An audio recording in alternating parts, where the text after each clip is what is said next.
fast as the iPhone 13. So that covers it up there. Now let's go in on the cameras. Now this was probably another one of those big areas like I mentioned before. Dual camera setup, wide ultra-wide sensor on the iPhone 13.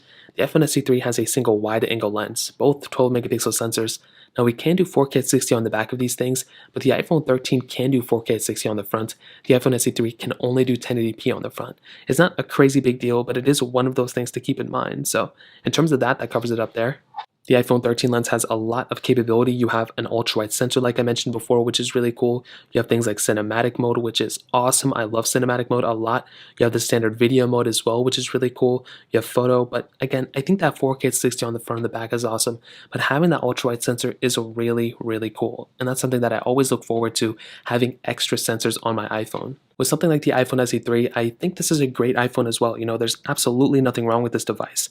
But with something like the iPhone 13, it's definitely going to give you a better experience overall. And I do think if you're somebody in the market who wants to go ahead and just kind of buy an iPhone and pretty much move on with your life, well, you can't really go wrong with something like an iPhone SE, 3. I think it's still a great camera overall, but the iPhone 13 is definitely the better one when it comes down to it.